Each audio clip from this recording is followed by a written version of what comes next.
अस्सलाम वालेकुम व्यूअर्स, आप कैसे हैं? उम्मीद रखती हूँ आप ठीक ठाक होंगे। तो आज आपके लिए टिक्का पिज़्ज़ा जो है वो उसकी रेसिपी लेके आई हूँ। उम्मीद है आपको पसंद आएगी। बग़ैर ओवन के है, बग़ैर तंदूर के है, बेहतरीन है और जायका और खुशबू सब कुछ आपको वैसा ही इंशाल्लाह मिलेगा। तो हमने आधा कप नीम गर्म पानी लेना है और इसमें नमक जो है वो 1 टीस्पून, चीनी 1 टीस्पून, ईस्ट जो है वो हमने 1 टेबल स्पून अच्छी तरह से इसमें हल कर लेना है और इसको नॉर्मल जगह पर रख देना है थोड़ी देर के रेस्ट के लिए। आप देखेंगे कि ये अच्छी तरह से इसमें मिक्स हो जाएगा।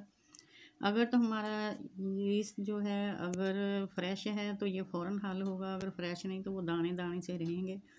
तो इसलिए कोशिश करें ऐसे स्टोर से लेकर आएँ जहाँ से आपको फ्रेश ही मिले।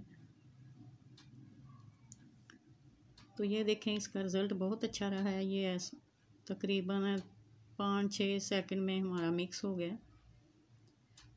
अब हमने मैदा जो है डो के लिए लेना है 2 कप और इसमें 1 टेबल स्पून हमने घी या ऑयल ऐड कर लेना है और 2 टेबल स्पून जो है वो दही इसमें ऐड करना है और यीस्ट मिला पानी जो है वो इसमें ऐड कर लेना है और इसको अच्छी तरह से हमने मिक्स कर लेना है। मिक्स करने के बाद इस डो को हमने किसी ऐसी जगह रखना है जहाँ पर हवा का ज़्यादा गुज़र ना हो। तो जब हम देखें हमारी डो अच्छी तरह से मिक्स हो गई है, गूंथ चुकी है, तो इसको हमने एक एयर टाइट बॉक्स लेना है, उसमें डालकर तो इसको आधे पौने घंटे के लिए रख दें और चेक कर लें। जब देखें कि हमारी डो जो है बहुत ज़्यादा फूल चुकी है तो इसे आप समझ लें कि ये पिज़्ज़ा के लिए तैयार है। डो हमारी जो है ये बहुत ज़्यादा सख्त या बहुत ज़्यादा नरम नहीं होनी चाहिए, इसको नरम ही रखना है। अगर एक्स्ट्रा पानी की ज़रूरत पड़े गूंदने के लिए वो भी नीम गर्म ही लेना है। अब हमने जो है सोया इसके लिए सॉस तैयार करनी है।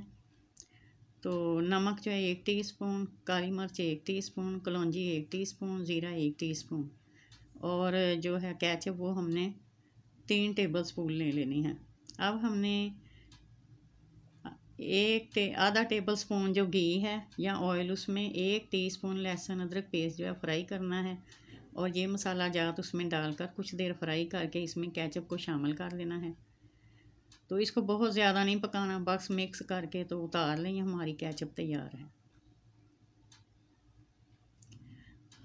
अब हमें टिक्का जो है टिक्का के लिए सामान लेना है। इसमें टिक्का मसाला जो है वो 1/2 टेबल स्पून, दरन मिर्च 1 टीस्पून, दही आधी प्याली, सिरका 1 टेबल स्पून इसमें जाएगा।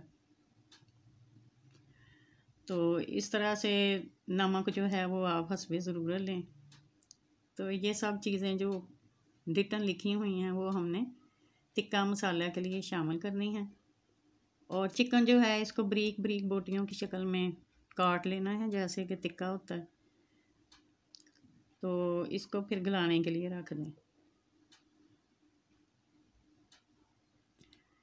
इसको हमने दही में कोशिश करनी है गलाएं, पानी कम डालें। जब ये अच्छी तरह गल जाए तो समझ लें कि हमारा ये टिक्का जो है ना वो अगले प्रोसीजर के लिए तैयार है। इसको हमने उतार लेना है और एक कोयला जो है वो हमने गर्म कर लेना है। अच्छी तरह से कोयला गर्म कर लें। जब देखें कि कोयला जल रहा है, सुर्ख हो गया, तो उसको जो सेंटर में हमने खला रखा था उसमें किसी ढक्कन पर किसी भी चीज़ में इस कोयले को रख कर ऊपर थोड़ा सा ऑयल डाल दें। जैसे ही हम देखेंगे कि इसका धुआं उठना शुरू हुआ तो फ़ौरन इसको ढाँप दें और कुछ देर के लिए चूल्हे पर से उतार देना है और इसको ऐसे ही रख दें ताकि इसमें इसकी खुशबू चली जाए। अब जो हमने डो के लिए आटा तैयार किया था उसकी हम रोटी बना लेंगे और एक पिज़्ज़ा की प्लेट जो है जिसमें पिज़्ज़ा बनाना चाह रहे हैं तो उसके ऊपर हमने घी लगाना है, ऊपर खुश्क आटा बखेर देना है, फिर उसके ऊपर इस रोटी को डालना है उस प्लेट के ऊपर। तो किनारे जो हैं वो हमने पिज़्ज़े की शक्ल में मोटाई में कर लेने हैं और सेंटर से इसमें सुराख डाल लेने हैं किसी कांटे से ताकि हमारी डो अच्छी तरह से पक सके, फूल सके, खस्ता हो, मज़ेदार हो। तो इसके ऊपर हमने केचप अप्लाई करनी है। इसके बाद इस पर हम जो है चीज़ जो है वो अप्लाई करेंगे और टिक्के जो हैं वो इस पर हम मैरिनेट कर इस पर लगा लेंगे। बाकी इसमें जो अगर आपके पास कोई सब्जियां कोई चीज़ डालना चाह रहे हैं वो इस पर लगा लें। जो भी आप लगाना चाहते हैं इसके ऊपर आप सेट कर सकते हैं, इसकी मैरिनेशन कर लें। तो ओवन के बगैर ये बहुत आसानी से बन सकता है। पतीले में बना सकते हैं, कढ़ाई में बना सकते हैं। इनमें हम स्टैंड लगाकर उसके ऊपर पिज़्ज़ा बनाने वाली प्लेट जो है वो रख दें, या कोई प्याली वगैरह कुछ भी नीचे रख कर ऊपर आप इस प्लेट को रख सकते हैं, कोई मसला नहीं है। तो इस तरह से उसको ऊपर से ढाँप देना है।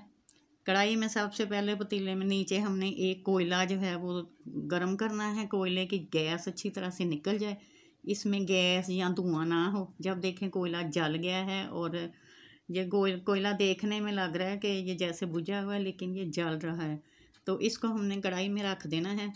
ये इसलिए है कि इसकी गैस जो है वो पिज़्ज़े में ना जाए।